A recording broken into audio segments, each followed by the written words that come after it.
So when he was around the studio, he wore no clothes except a tank T-shirt, you know. And so you can imagine this guy with his ass up in the air carving away at a big loaf of foam rubber. He was a very funny guy, very, very funny guy. And covered in tattoos. And his hair was always immaculately coiffed. He wore it long, and when I met him, he bleached it peroxide blonde, but he always wore it long, and half the time he had mutton chops or long mustaches, you know. Yeah. He was very hair conscious. Yeah. And so he comes to live with you. What's interesting, all the hair was on his head. Well, you would know. Yeah. And he was very muscular. No, he was very flabby. Oh, was he? Wandering around with those tattoos, with all those tattoos. I only saw a few of those tattoos. Well, I only remember the chicken and the pig that were on his feet. One was a chicken and one was a pig. Oh, I didn't see those. What? I didn't see those. I only saw the ones he had lots of tattoos, like Navy tattoos, not like cool tattoos like now, Navy tattoos. Yeah. But anyway, back to so he's living with you in Venice, Yeah. and it's through you he meets the rest of your friends. Pardon me? Did he met some of the other Venice artists through you, I take it? Yeah. Who? Yeah. How did that evolve? Billy Al and Moses and Craig and all those guys that hung around Paris were. Walter was responsible for welcoming John around the gallery scene that they had going, and it was actually Irving that introduced me to John, and we just had to hit it off. He was just so totally spontaneous guy, totally spontaneous, and there's no telling what he would do or say at any given time to set him off. I never saw him really get mad, except years later, when somebody owed him money, he was really pissed off at this. But he dared to owe him money. Would it be an art dealer? What? Was it an art dealer? I don't remember. No, I don't remember. I'm so happy to see so many of my friends that I don't see much anymore. Thank you all for coming. And Appreciate it. welcome Larry, absolutely. Larry and Larry's people. And since Larry lives most of the time, I don't, you live a lot of the time. You live a lot of the time in Taos. Yes. I think, probably more than you do I live here. all the time in Taos. I come here now and then now. I used to come every 3 weeks. I had my routine of driving. I was working on a series of two-dimensional things, and I didn't really have room in my studio in Taos to do those things. And I found a very nice place in Venice that was not so far from the studio that I got evicted from, I still have that place. Anyways, the church, the First Congregational Church on right. Ocean. And at Marine.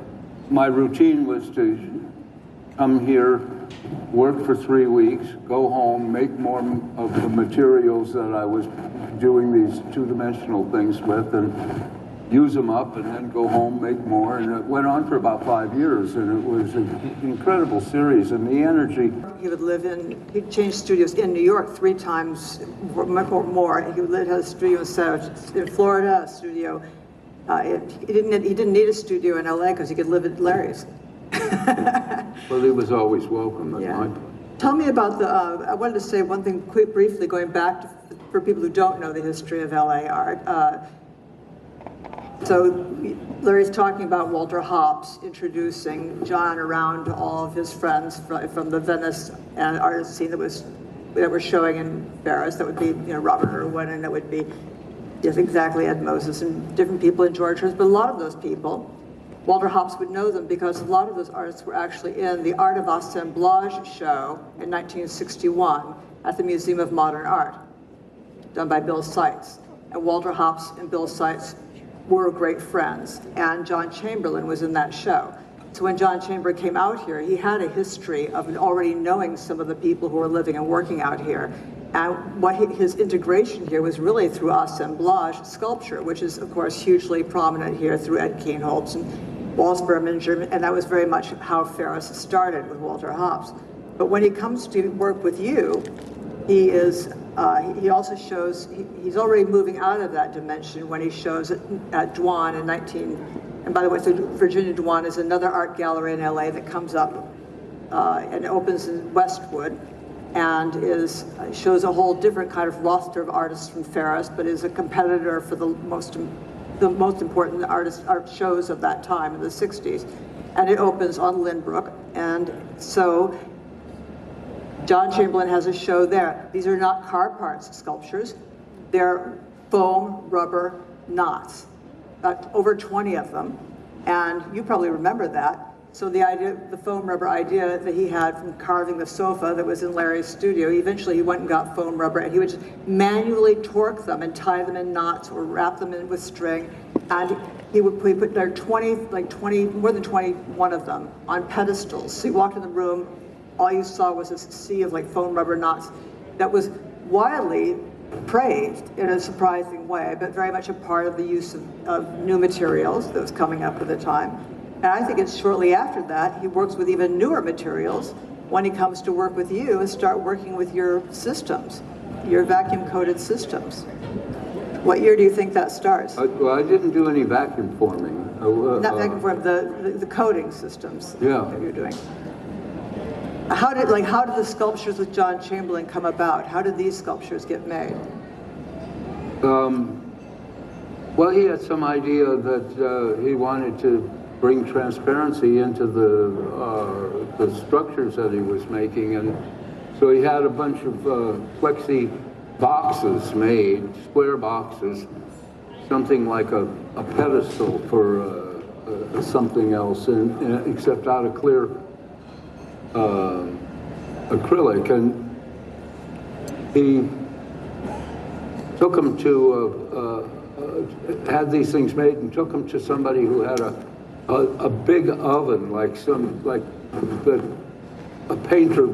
a car painter might use to bake the enamels on a car, and he put them in the oven until they got soft, and then he would go in, he'd get himself a heat suit and big gloves and so on, go into the oven itself and twist these things up when they got soft and drag them out and set them outside to cool, so they didn't go back to any memory that was inherent in the plastic. And they were really interesting and very much John. They were just terrific. Anyways, he wanted to put a surface on them that wasn't paint. So my equipment that I use on glass is essentially a high vacuum thermal evaporator, which means it's a tank that you can do things in that have to be done in an environment that has no air. And one of those things is the evaporation of metals to plate a surface. And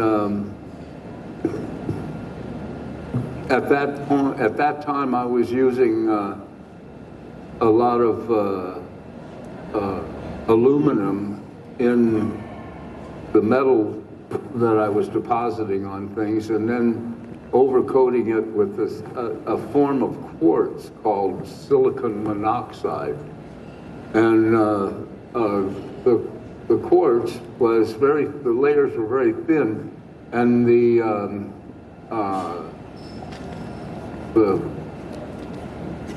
films interfered with the light that was reflected off of the enhanced surface of the plexiglass by the aluminum, made it brighter, in other words. And so the forms that he made were very spontaneously done. He'd just go in there and twist these things up, and when it looked like something that was no longer a box at all, he'd drag it out and let it cool. And then I brought him to my studio, and we set him into the tank. It's a big bottle, actually, a big stainless steel bottle. It's a 7-foot diameter and 12 foot between the dish ends. And inside the tank are electrical connections that you could heat various elements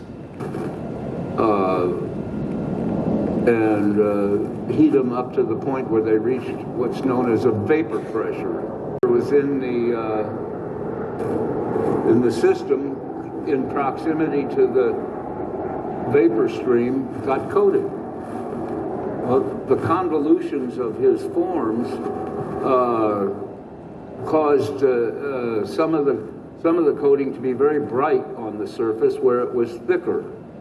And when we put the silicon monoxide on top of that, the areas that were heavily coated, brightly reflected, interfered with light. In other words, the reflection, the colors one saw when they looked at the piece was light waves that were being interfered with at wavelengths equivalent to the thickness of the deposit. All that sounds like a bunch of hooey, but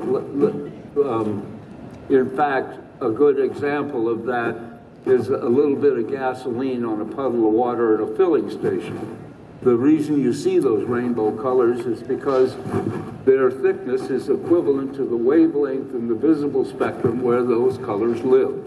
And it's called interference colors. The thickness of the various films, if you can control the thickness of the deposition, you control which color is reflected. And I never bothered with learning how to control the colors. I liked the random aspect of what happened when I did it. And there was an infinite number of variations that were available by multi-layering the things. In other words, evaporation of aluminum, and then the sublimation of silicon monoxide, and then a little more aluminum, and then a little more SiO, and so on. And everything we did was different and looked different from different angles, and there was no end to the variety that the activity of the surface gave, even though the surfaces were very sleek. And so if you go in to see the show, bear that in mind, that the curvature of the forms is what determines the spectral variation that's coming off to your eye. And you'll also notice that if you stand at one place and look at something and you see a blue, yellow, or something like that, and then move to an oblique angle, the color will shift. That's because the angle of reflection is always equal to the angle of distance, and, or vice versa. Anyways, you shift the wavelength that you're looking at when you see the color change. It's interesting you mentioned the color, because I asked Phyllis Tuckman, who's written a lot about John Chamberlain and interviewed him in the 70s for Art Forum, and she said, talk about color. And I said, well, these pieces don't look to have that much color. She said, they do have a lot of color. She said, and John's work is all about color, which he used with the colored car parts. And in fact, that's what you're saying, that actually he was very interested in the color principles of these sculptures, which when you first see them, you think more about their form. I thought more about their form and their transparency. Well, John shopped around a lot to find parts for cars that were interesting for the compositions that he was planning to do. And it wasn't until later in his development of the sculptures that he got into painting them after they were made. I personally liked the stuff that he made that was just a beat up bumper from or fender from an old Chevy or something, and he banged it more until he got it sort of the shape he wanted, jumping up and down on him sometimes. And then he very spontaneously tack welded these things together. And John was probably the most spontaneous, improvisational, and intuitive sculptor I've ever known. And he made his decisions about how things work incredibly fast. No meditation involved. Just total sensate direction. And I really admired anybody that could do that, because I was way too fussy with the way I did things. But in fact, a lot of my fussiness had to do with the stability of what I was trying to do. And it was one of those strange kind of things where you don't like yourself for doing something a certain way, but you sure like what you're doing. Well, what you do is we're talking earlier about the delicacy of the surfaces, and I was talking about the difference between, I think of John Chamberlain truly as a very loose and combustible figure, and I was wondering how his loose and combustible personality worked with this, I wouldn't exactly, maybe I would call it. This would you call it retentive technique? yes, or this kind of. Did either of you think of them as collaborations? Well, at times I thought of it as pure torture, and because it took a lot of energy to do these things, not just the energy that it took to make his oven bake these pieces of acrylic so that he could bend them, but the energy that it took to run the equipment that I was providing for him, and the studio maintenance and all that stuff that took a lot of calories to keep those things going. My feelings were that he should have been more protective of the technique, so that what he saw in the pieces was something that you'd always see in the pieces. But when I told him, we should probably coat these things in a clear lacquer to clean them, let it dry, and then coat them with the metals that I just described, and then coat that with some kind of a hard film, so it protected the thing. His response was, I don't want to do that. We don't have to do that. And so that was it. We did what he wanted, and the evidence is here. Now, where was all this taking place? In Venice Beach. This is in Venice Beach. So he was living with you in Venice Beach while these were being made?